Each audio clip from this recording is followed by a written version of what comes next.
अपने माधवदास भक्त के लिए ठाकुर जी जगन्नाथपुरी छोड़ करके वृंदावन चले गए। हरिदास भक्त के साथ में ठाकुर जी वृंदावन में विराजमान हो गए। हरिवंश महाप्रभु की भक्ति से श्री राधा वल्लभ लाल जी अपने श्वेत द्वीप को छोड़ करके वृंदावन आ गए।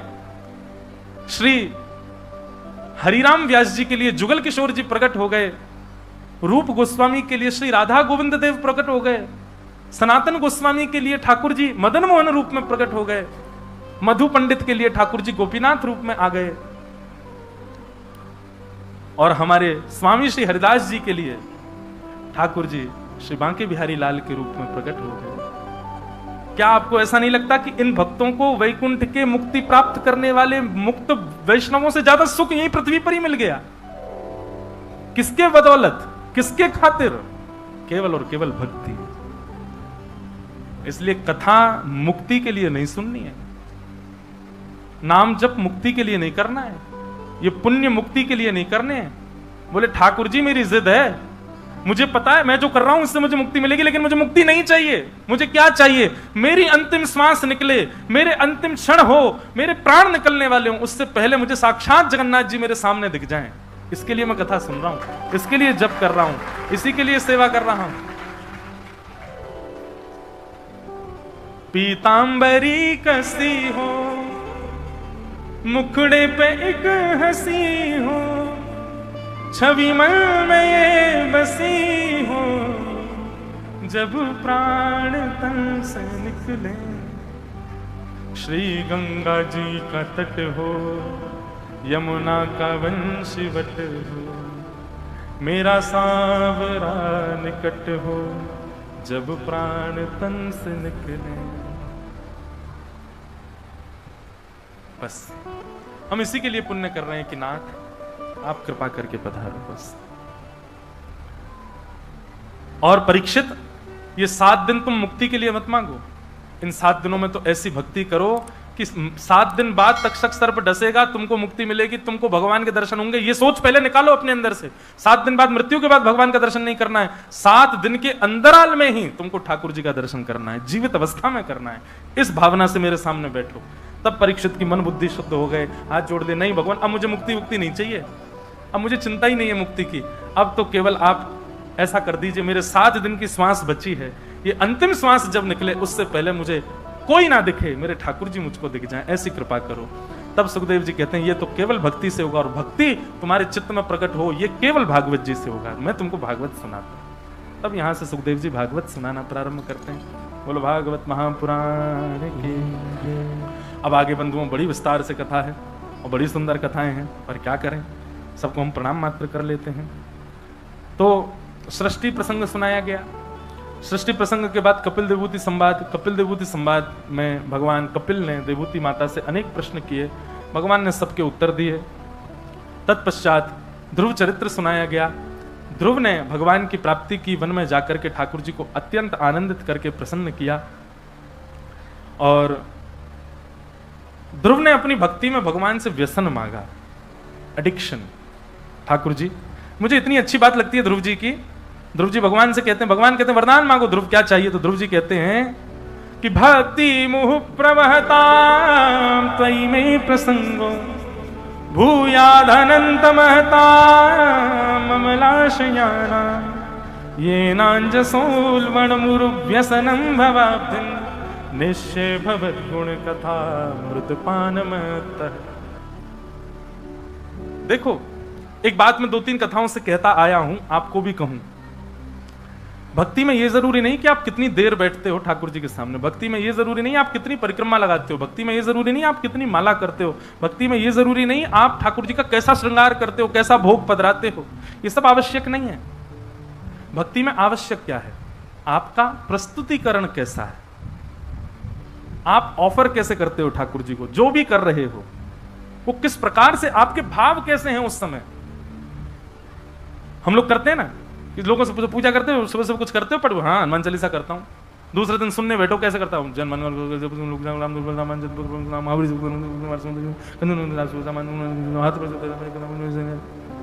हनुमान जी कहते होंगे नेक डट ले यार, तू जपता है मेरी सांस चलती, कि इतनी तेज थोड़ी भाग रहा था मैं। नाम जप करते हैं, नाम जप करते करते, सही बता ना, नाम जप करते करते माला कई बार हाथ से छूट जाती, पूरी होने से पहले कितना कष्ट होता है। राम बड़ी मुश्किल से तो करी थी, हो गई। एक आजकल एक और है, वो काउंटर रखते हैं लोग, काउंट करते हैं उसमें कितने नाम हो गए हमारे। काउंटर जपते जपते जपते जपते महाराज पहुंचा दिया आपने 2-2.5 लाख। अब आए दिन देखें 2 लाख नाम पहुंच गए हमारे। तभी किसी बालक ने रिफ्रेश कर दिया, 0 कर दिए सवरे। नींद नहीं आ सकती फिर। अरे ये नहीं है। आपकी ऑफरिंग देखते हैं ठाकुर जी, आप ऑफर कैसे करते हो। मैं कहा करता हूं कि पाव भाजी ढकेल पे खाओ बाहर रोड पे, कितने रुपए की मिलेगी? 15 रुपए की मिलेगी। वही पाव भाजी 7 स्टार होटल में जाके ऑर्डर करो, 1000-1500 की मिलेगी। अंतर क्या है? ऑफर। आपको वो उसका प्रस्तुतिकरण, उसकी ऑफरिंग देखो। वो आपको एक सामान्य से कागज की थाली में दे रहा है, वो एसी चल रहे हैं महाराज, बढ़िया झूमर लगा, महंगा वाला ऊपर टेबल पर बैठे हो, और महंगा तो मिलेगा ही। ठीक वैसे ही भक्ति में आपका प्रस्तुतिकरण देखते हैं ठाकुर जी। स्तुति सब गाते हैं, पर हर किसी की स्तुति का प्रस्तुतिकरण देखो। अब यहां पर ध्रुव जी क्या कह रहे हैं भगवान से कि नाथ मेरी भक्ति पता कैसी हो? मेरी भक्ति ऐसी हो जैसे एक व्यसनी होता है, व्यसनी व्यक्ति होता है, एक नशेड़ी व्यक्ति की तरह मेरी भक्ति हो। भगवान बोले क्यों? तुम व्यसन की तरह भक्ति क्यों करना चाहते हो? बोले महाराज व्यसनी व्यक्ति में एक बहुत अच्छा गुण होता है। बोले कैसा गुण होता है? बोले व्यसनी व्यक्ति हर चीज में यही सोचता रहता है मैं अपना व्यसन कैसे भोगूं। जैसे आज मौसी के बच्चे आए हैं, आज तो हम पिएंगे। मौसी के बच्चे आए, आज बहन की शादी, आज तो रह ही नहीं सकते, आज तो शादी है। उसको हर चीज में क्या बहाना चाहिए? मुझे पीना है, मुझे खाना है। बोले आज क्या हो गया? आज लाइट चली गई, राहुल केला की 12 घंटे की लाइट, आज तो पीना ही पड़ेगा, क्या करें? रात कैसे कटेगी हमारी? ऊपर छत पे पिएंगे। आज मेरा विवाह पक्का हो गया, खुशी में पीऊंगा। 4 दिन बाद लड़की ने मना कर दिया, मुझे तुमसे ब्याह नहीं पी, दुख में पीऊंगा। पीना तो मुझे है। मैं फर्स्ट रैंक से पास हो गया, तब तो पीना पड़ेगा। फेल हो गए बेटा तुम, अब तुम कुछ नहीं कर पाओगे, तो गम में तो पीऊंगा ही मैं। अरे कहां तक बताएं महाराज, ये तंबाकू आदि खाने वाले कैसे कैसे व्यसनी होते हैं। वो कथा में 3 घंटा बैठ थोड़ी सकते हैं। कीर्तन कथा में गाया जाता है ताकि सबकी सुस्ती चली जाए, ताकि सब लोग करताल बजाएं, थोड़ा नहीं आनंद और आवे। पर व्यसनी व्यक्ति तो ये सोचता है महाराज जी कीर्तन कब करेंगे। कीर्तन होते ही वो अभी आता हूं लघु शंकर, वो गिचाएगा, खा के आएगा। कैसा व्यसनी? व्यसनी व्यक्ति केवल बहाने ढूंढता है व्यसन को भोगने के। ध्रुव जी कहते हैं नाथ मैं भी व्यसनी व्यक्ति की तरह हो जाऊं, मैं भी केवल बहाने ढूंढा करूं आपका भजन करने के लिए। आज क्या है भाई, आज तुम पास हो गए, आज तो मैं भजन करूंगा, पास हो गया। फेल हो गए, आज तो भजन करना पड़ेगा, फेल हो गया। आज क्या है, बहन की शादी है, आज तो भजन करना पड़ेगा। मौसी के बच्चे आए, चलो सब मिलके भजन करेंगे। लाइट आ गई, एसी चल रहा है, एसी में बैठ के करेंगे। लाइट चली गई महाराज, तो क्या ऊपर छत पे बैठ के करेंगे? आज माँ ने पाव भाजी बनाए, फिर तो पाव भाजी खाने के बाद ही करेंगे। आज तो व्रत है, व्रत में तो करना ही चाहिए। ध्रुव जी की स्तुति का देखो प्रस्तुतिकरण। ठाकुर जी से कह रहे हैं कि नाथ मुझे व्यसनी बना दो। और ये बात कोई मनगढ़ंत नहीं, लिखा है ये नांज सोल व्यसनम भवाब्धिम, मुझे व्यसन लग जाए आपकी कथा सुनने का। जीवन की कैसी भी स्थिति आए, उस हर स्थिति में व्यसनी केवल व्यसन ढूंढता है। मैं जीवन की हर स्थिति में केवल ये सोचूं कि चलो ठाकुर जी को भज लिया जाए। मेरा जीवन ऐसा एक व्यसनी की भांति कर दो नाथ। भगवान खूब जोर से हंसे ध्रुव जी की स्तुति सुन के। वाह ध्रुव, हम तुमसे बहुत प्रसन्न हैं। बस यही तो हमारा उद्देश्य है, हम उनको प्रसन्न करना चाहते हैं। हमारी प्रस्तुतिकरण ऐसी हो। दाल चावल बना दिया, भोग लगा दिया ठाकुर जी का। ठाकुर जी भी ऊब जाते हैं, रोज 100 ही बना दे। कुछ नया तो करो, कुछ नवीनता तो लाओ उसमें, कुछ तो उसमें नवीनता करो। रोज एक ही स्तुति ठाकुर जी को सुना देते हो, उससे कब कितनी दिन मन लगेगा ठाकुर जी का? ठाकुर जी कुछ ना कुछ नवीन करते रहो ना। मैं कहता हूं इसको अपनी भाषा में रोलर कोस्टर भक्ति करो ठाकुर जी की। कभी तो ले गए ऊपर महाराज, ठाकुर जी बैठे, हाँ हाँ अब क्या करेगा पता नहीं, नीचे आ गए, अब तो ओ ठाकुर जी आनंद देते रहे, हंस रहे, ठाके मार के बोले या के संग बहुत आनंद आवे भाई, बहुत आनंद करावे मुझे। कभी तो खूब ऊंचो ले जाए, कभी ऐसा महाराज नीचे घुमावे, पेट में गुदगुदी कर दे मेरी। ठाकुर जी को ऐसा सुख मिले, ऐसी भक्ति करो ना ठाकुर जी की। 50 साल हो गए, एक ही तरीका से वही चल रहा है जैसा 50 साल से है, वैसी भक्ति चाहिए। ठाकुर जी नहीं बैठते फिर वहां पे, अपना प्रतिनिधि छोड़ दे तो तुम रहो यहाँ पे, अपनी मूर्ति को दो, तू रहे यहाँ पे, तू ही खा इसके दिन के रोज के चना बादाम, मुझ पे नहीं खपते। तो ध्रुव जी की स्तुति से हमने ये सीखा, ध्रुव जी ने भगवान की स्तुति गाई। इन्हीं के वंश में आगे चल करके राजा अंग हुए, उनके बेटा बैन हुए, बैन के पुत्र पृथु हुए। पृथु महाराज ने भगवान की स्तुति गा करके 10,000 कान मांगे।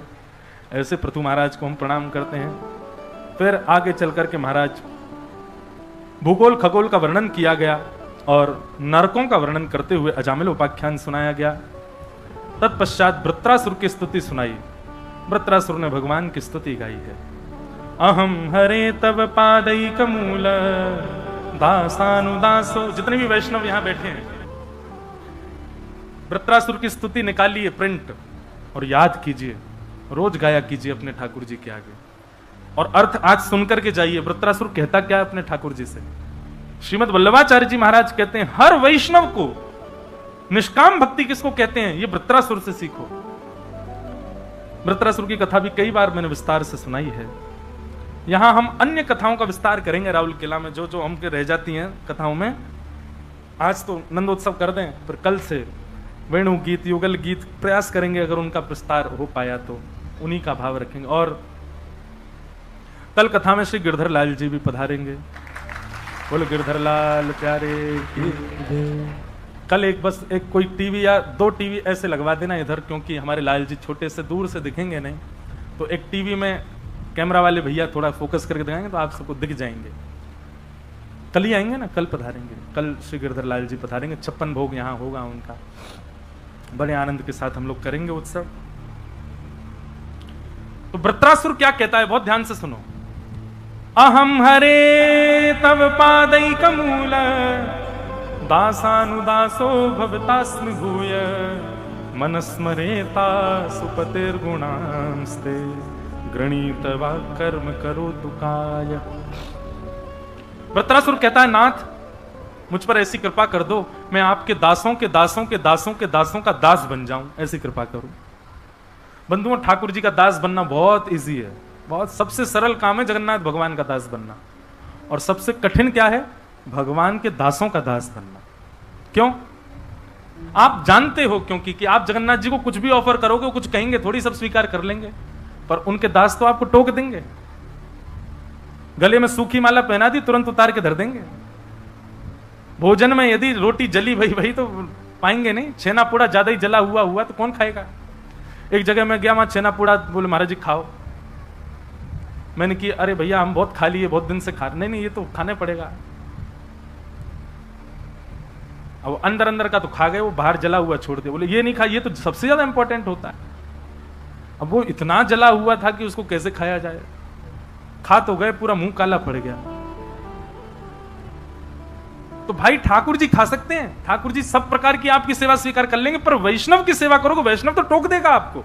ऐसे नहीं कर सकते। ठाकुर जी को कैसे प्रणाम करो, बेचारे यूं ही खड़े रहेंगे। वैष्णव को गलत प्रणाम किया तो आपको टोकेगा, ऐसे प्रणाम नहीं करते, ऐसे प्रणाम करो। वैष्णव की सेवा करना, दासों के दासों की सेवा करना, वो तो कठिन है। ठाकुर जी के आगे झुकना तो कोई भी झुक जाता है, ठाकुर जी के दासों के आगे झुक के दिखाओ, तब माने। भरी गर्मी पड़ रही है, फर्श बिल्कुल गर्म हो गया, तभी कोई वैष्णव दिख जाए तो नियम है कि जहां दिख जाए वहीं प्रणाम करो। कैसे करोगे, पृथ्वी तो गर्म है, नहीं कर सकते। दास बनना ठाकुर जी का बहुत सरल है, पर दासों का दास बनना बहुत कठिन है। ठाकुर जी के दासों का दास नहीं बना। तो वही बात यहां वृत्रासुर कह रहे हैं, नाथ सरल भक्ति क्यों करूं, मैं आपका दास तो पूरी दुनिया है, मैं आपका दास नहीं बनना चाहता। बोले तो क्या बनना है, बोले दासानुदासो भवतास्मि भूय, दासों के दासों का दास बनाओ। ठाकुर जी बोले अच्छा, तुम जरूर हमको ये, आज की भाषा में कहूं तो बटरिंग कर रहे हो, ये हमको तुम केवल लुभाने के लिए ये चिकनी चुपड़ी बातें कर रहे हो, ताकि तुम्हारी बातों से हम रीझ करके कह दें कि कुछ मांग लो, और सही तुम हमसे कह दो कि ब्रह्मा की पदवी दे दो। हम सब जानते तुम्हारी बात। वृत्रासुर कहता है क्षमा करें भगवान, लेकिन जो मैं चाहता हूं वो आप दे ही नहीं पाओगे। अच्छा क्या मांगना चाहते हो बताओ। तब वृत्रासुर दूसरे श्लोक में कहता है, न नाक पृष्ठम न च पारमेष्ठम न सार्वभौमम न रसाधिपत्यम न योग सिद्धिर न पुनर्भवम वा समंजसत्वा विरह्य कांक्षे। ना ही मुझे इंद्र की पदवी चाहिए, किसी भी देवी देवता का स्थान मुझे नहीं चाहिए, पृथ्वी का भी राजा मुझको मत बनाइए। भगवान बोले तो क्या चाहिए? बोले पहले वचन दो, जो मांगूंगा सो दोगे। भगवान बोले ये वरदान मांगने से पहले जो यूं कहते हैं ना वचन दो, जो मांगूंगा सो, वो जरूर कुछ विचित्र ही मांगते हैं। क्या चाहिए बताना? बोले नाथ, आपको पाने के लिए मेरे जीवन में बहुत तड़पन आ जाए, मैं बहुत आपके लिए विरह में चला जाऊं, व्याकुल हो जाऊं, खूब रोऊं, खूब तड़पूं आपसे मिलने के लिए, जैसे प्यासा पानी के लिए तड़पता है, ऐसे मैं आपके लिए तड़पूं, पर आप मुझे वचन दीजिए कि मुझे तड़पने दीजिएगा, मिलिएगा मत। बताओ दोगे?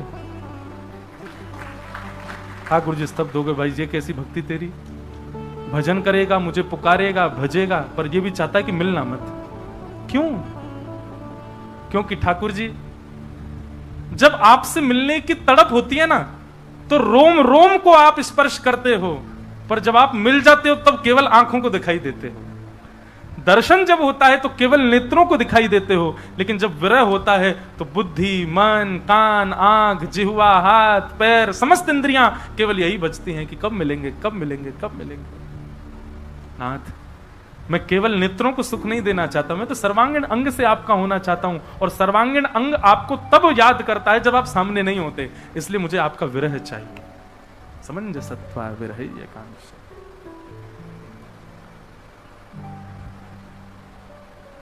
इस प्रकार वृत्रासुर ने भगवान की स्तुति गाई। बोलो भक्त वत्सल भगवान की। ऐसे ऐसे प्रसंग हैं भैया भागवत में, कहां ले जाएं हम इनको। इतनी कथा करते हैं पर हर बार हर कथा में कुछ नवीन भाव प्रकट हो जाता है। आगे श्रीमद् भागवत में प्रहलाद चरित्र सुनाया गया, जहां पर भक्त प्रहलाद ने एक विपरीत कुल में, विपरीत खानदान में, विपरीत परिवार में, विपरीत समाज में, विपरीत माहौल में रह करके भी भगवान को प्राप्त किया। मैं कहा करता हूं कथा में, माताजी डॉक्टर, पिताजी डॉक्टर, और उसके बाद बेटा भी डॉक्टर बन जाए कोई बड़ी बात नहीं है। लेकिन माताजी भी डॉक्टर नहीं है, पिताजी भी डॉक्टर नहीं है, परिवार में दूर दूर तक कोई वैद्य नहीं है, और फिर बेटा डॉक्टर बन के निकले तो उसकी बड़ी प्रशंसा होती है। ये भी भक्त हैं, वो भी भक्त हैं, आगे भी भक्त हैं, पीछे भी भक्त हैं, चारों तरफ भक्ति भक्त हैं, उसमें तुम भी भक्त हो गए, कोई बड़ी बात थोड़ी है। लोग बात कहते हैं महाराज जी स्कूल का माहौल हमारा ऐसा, कॉलेज का ऐसा, कॉलेज वहां ऑफिस का माहौल बड़ा अलग सा है, वहां हम भक्ति नहीं कर पा रहे हैं, क्या करें? प्रहलाद जी का चरित्र सुनो। प्रहलाद जी ने माहौल का त्याग नहीं किया, प्रहलाद जी ने परिवार का त्याग नहीं किया, प्रहलाद जी ने विद्यालय का त्याग नहीं किया, प्रहलाद जी ने राक्षसत्व का त्याग नहीं किया, हर चीज को स्वीकार किया, क्योंकि सब वस्तु भगवान ने प्रदान की है। सबको स्वीकार करते हुए सबके बीच रह करके भजन किया। इसलिए भैया परिस्थितियों को मत कोसो ठाकुर जी के भजन के लिए। प्रहलाद जी महाराज ने बीच राक्षसों के रह करके भजन किया।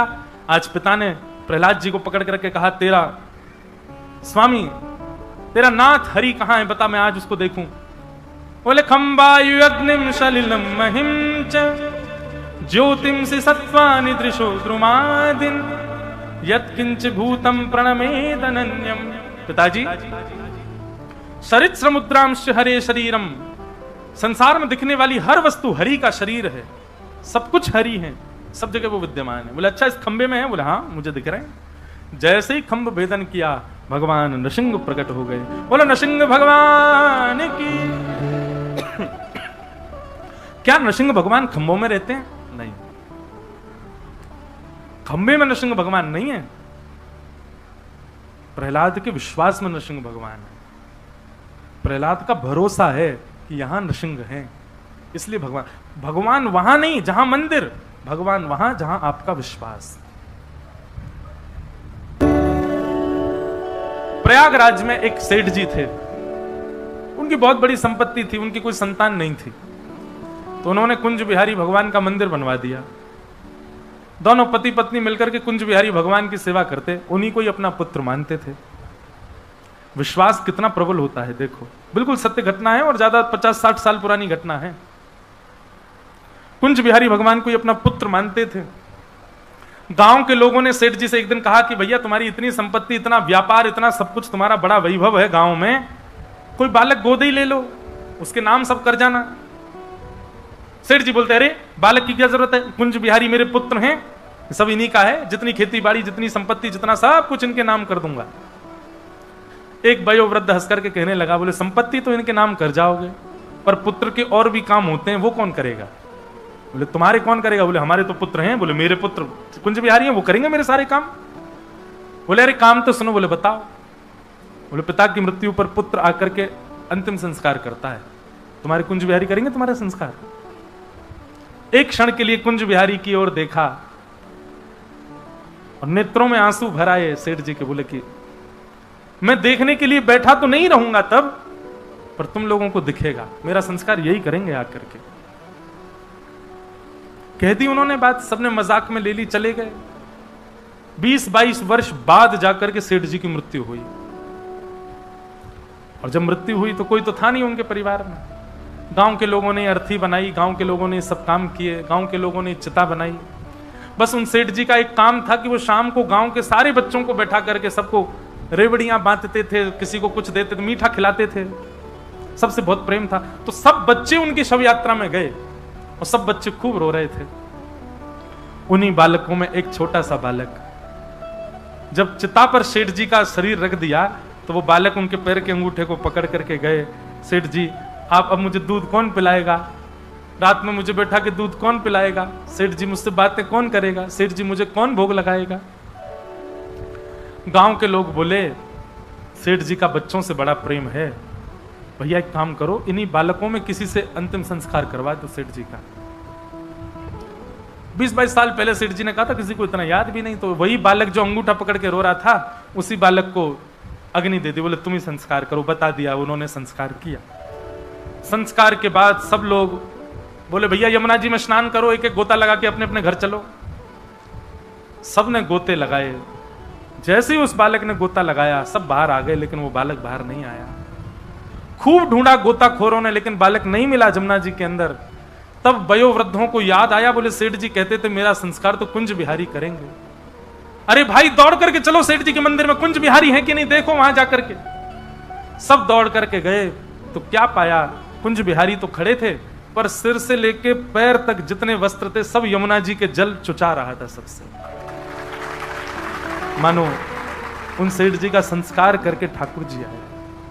ठाकुर जी किसमें विराजमान है? विश्वास, भरोसा।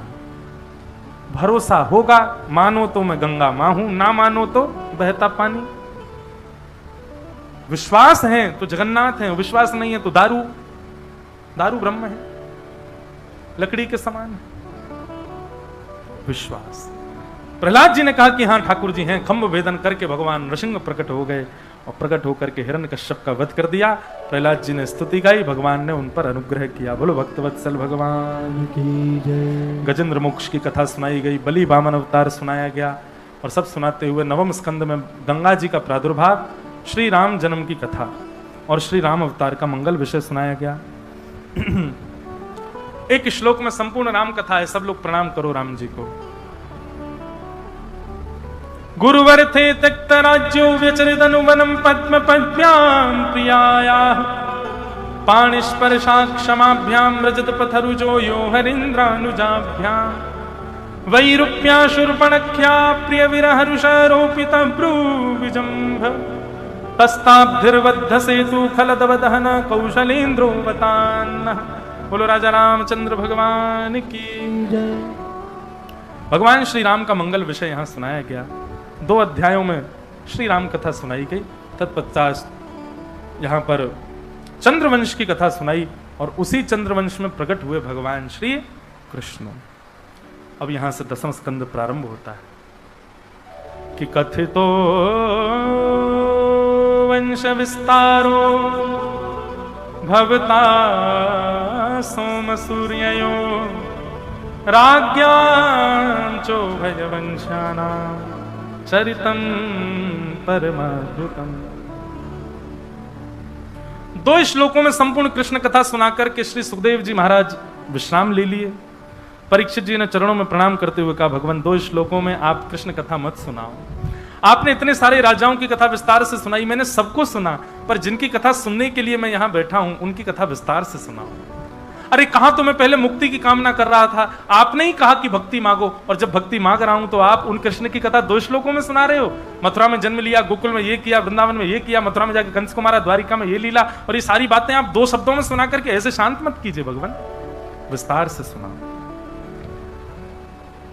परीक्षित जी महाराज कहने लगे, सुखदेव जी कहने लगे, परीक्षित तुम 4 दिन से एक ही आसन पर बैठे हो, थोड़ा उठ लो, कुछ खा पी लो, थोड़ा आराम कर लो, फिर सुना देंगे। सुखदेव जी महाराज कहते हैं, भगवान अब मुझे भूख प्यास नहीं लगती, मुझे नींद नहीं आती है। वास्तव में सोने पर व्यक्ति को जो ऊर्जा प्राप्त होती है, भोजन करने पर जो बल प्राप्त होता है, जलपान करने पर जो शीतलता मिलती है, वो ऊर्जा, वो बल, वो शीतलता मुझे आपकी वाणी में प्राप्त हो रहा है। अब मुझे किसी अन्य की आवश्यकता नहीं। आप कृपा करके अब तो मुझे विस्तार से कथा सुनाओ। परीक्षित जी महाराज कहते हैं, जब श्रोता की स्थिति ऐसी हो जाए कि उसको अन्न जल की भी स्थिति नहीं है, उसको सोने की भी स्थिति नहीं है, वो पूर्ण रूपेण उत्सव में हो जाए। उत्सव में व्यक्ति ऐसा ही हो जाता है, अत्यंत गम में व्यक्ति ऐसा होता है और अत्यंत उत्साह में व्यक्ति ऐसा होता है। उसको सोने की सुध नहीं होती, उसको भोजन की सुध नहीं होती, उसको जलपान की सुध नहीं होती, उसको बैठने की सुध नहीं होती, उसको वस्त्रों की सुध नहीं होती, उसको अपने रूप की सुध नहीं होती। ये 2 स्थिति कब बनती है? या तो बहुत दुख में भयंकर गम हो किसी को, या फिर बहुत आनंद में। सुखदेव जी की स्थिति, परीक्षित की स्थिति परम आनंद की है। अब वो कहते हैं कि मुझे विस्तार से सुनाओ भगवान। और अब यहां से कृष्ण कथा का प्रारंभ होता है। बहुत सज धज के आप सब लोग बैठे हो बड़े भाव से। अब भैया राहुल केला को छोड़ो, अब हम चल रहे हैं सबरे गोकुल। अब तो आज से कथा गोकुल में चली जाएगी, ब्रज में ही होएगी कथा, और ब्रज भाषा में होएगी। कोई कुछ समझ आए तो अच्छा, नहीं आए तो फिर कोई बात नहीं। वसुदेव गृहे साक्षात् भगवान पुरुष परः जनिष्ये तत्प्रियार्थम सभवन्तु सुरस्त्रिय। भगवान ने आकाशवाणी करके पृथ्वी को बता दिया कि तुम चिंता मत करो, पृथ्वी तुम्हारे भाल को हल्का करने के लिए हम वसुदेव के घर पुत्र श्री कृष्ण बन करके आएंगे। यहां पर मथुरा के राजा उग्रसेन के बेटा का नाम है कंस, और उग्रसेन के छोटे भाई देवक की बेटी का नाम है देवकी। तो मतलब अपने चाचा की बेटी का ब्याह कंस ने वसुदेव जी के साथ में करा दिया। वसुदेव जी के साथ देवकी का ब्याह हुआ, और उस ब्याह के उपरांत कंस विदा करने के लिए जा रहा था। तभी देवताओं ने आकाशवाणी करके कहा, कंस, इसी बहन को जिसको तुम विदा करने जा रहे हो, इसी का 8वां गर्भ तुम्हारा काल होगा। जैसे ही सुना काल होगा, तुरंत उसकी मनस्थिति बदल गई। अच्छा एक बात सुनो, आपके मन में आया मुझे जगन्नाथपुरी जाना है, वहां जाके महाप्रसाद पाना है, वहां जाके समुद्र स्नान करना है, वहां जाके संतों के दर्शन करने हैं। आपके मन में ये भाव बहुत तीव्रता से प्रकट हो गया, और अचानक से किसी ने थोड़ा सा कुछ आके कह दिया, अरे जगन्नाथपुरी में तो ऐसा है, और तुरंत आपका मन खट्टा हो जाए, तो समझ जाना आप ही कंस हो, जो एक क्षण में एक बात पर ठाकुर जी पर अविश्वास कर देते हैं, वो कंस है। लेकिन कोई कितना भी कुछ कहता रहे, आपके तन पर, आपके चित्त पर उसका कोई प्रभाव ना पड़े।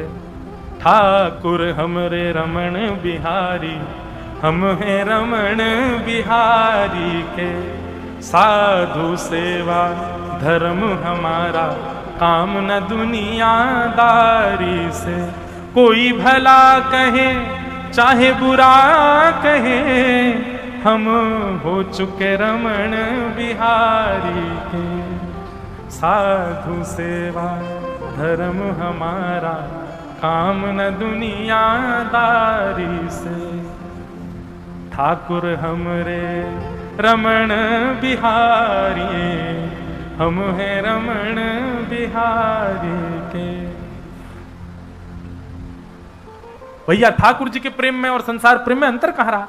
आपका ब्याह पक्का हो गया, किसी ने आके कहा अरे लड़का तो ऐसा है, और आपने तुरंत ब्याह तोड़ दिया, तो संसार की बात है, संसार में ये कर सकते हो। आपके अनुकूल व्यक्ति नहीं, उसको छोड़ सकते हो।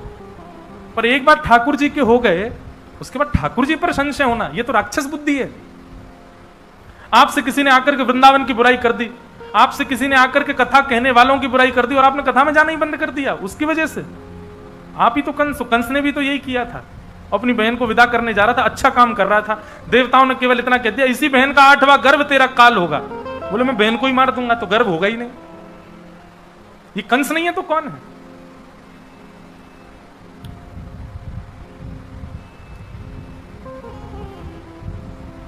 केश पकड़ लिए देवकी के, जैसी तलवार निकाल करके सर धर से अलग करने लगा। वसुदेव जी ने चरण पकड़ लिए, जितने बालक होंगे हम सब तुमको दे देंगे, लेकिन देवकी को मत मारो। वसुदेव जी की बात पर विश्वास करके देवकी को मुक्त कर दिया, दोनों को कारागृह में डाल दिया। 6 बालकों की हत्या कंस ने की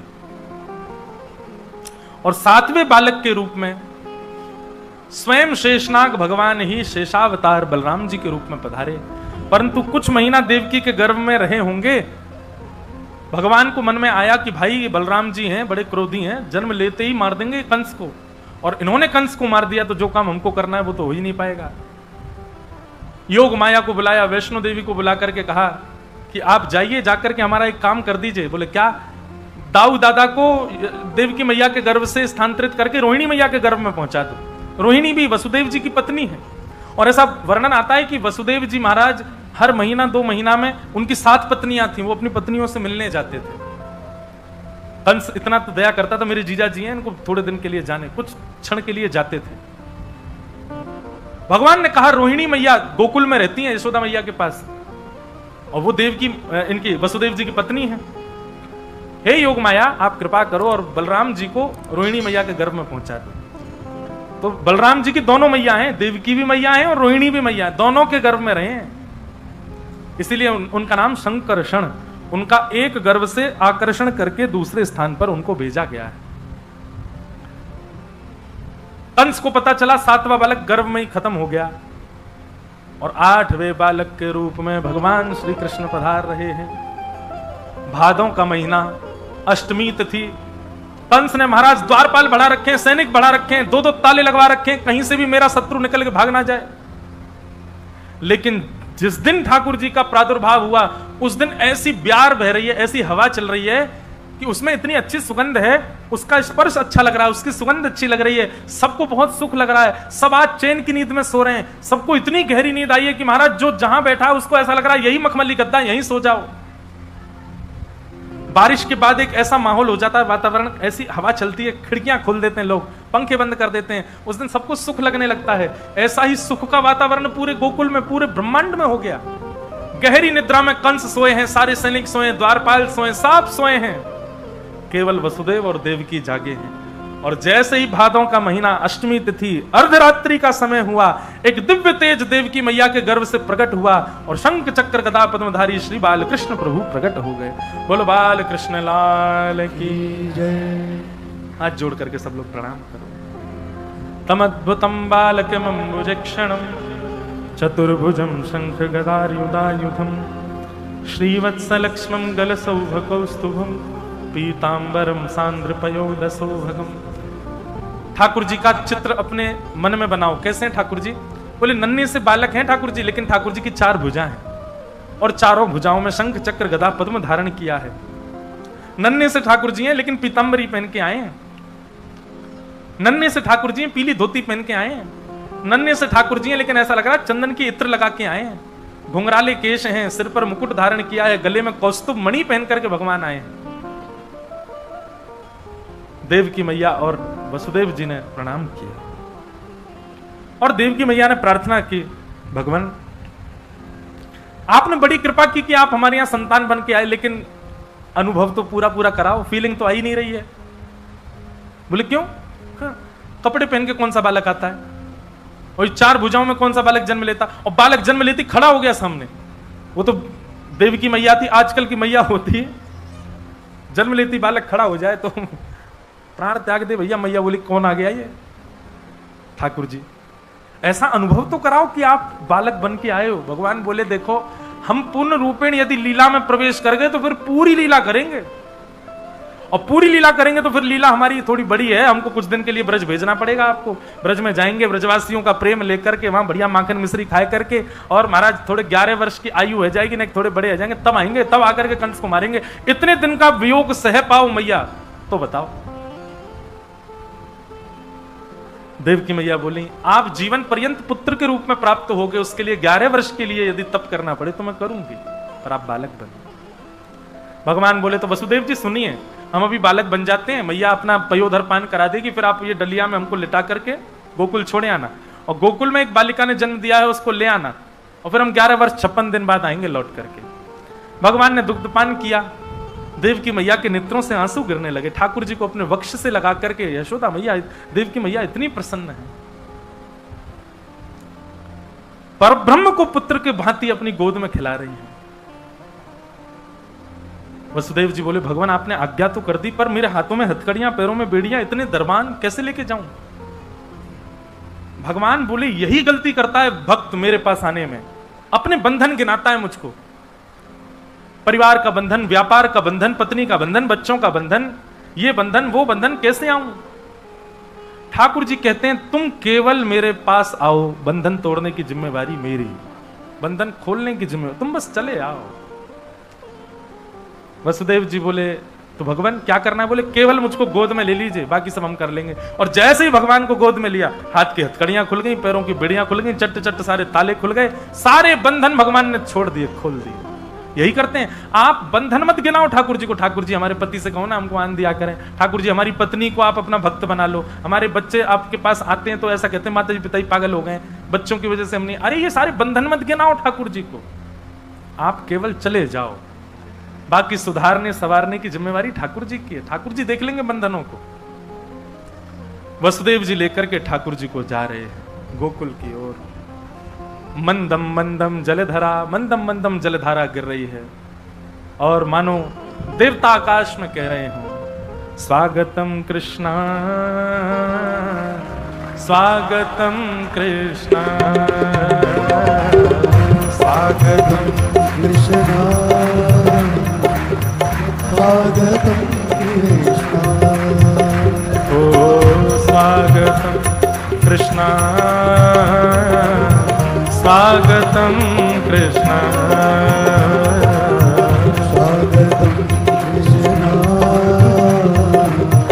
स्वागतम कृष्णा, स्वागतम सुस्वागतम शरणागतम कृष्णा, स्वागतम सुस्वागतम शरणागतम कृष्णा, स्वागतम सुस्वागतम शरणागतम कृष्ण, स्वागतम सुस्वागतम शरणागतम कृष्णा। बोलो कृष्ण कन्हैया लाल की। कृष्णा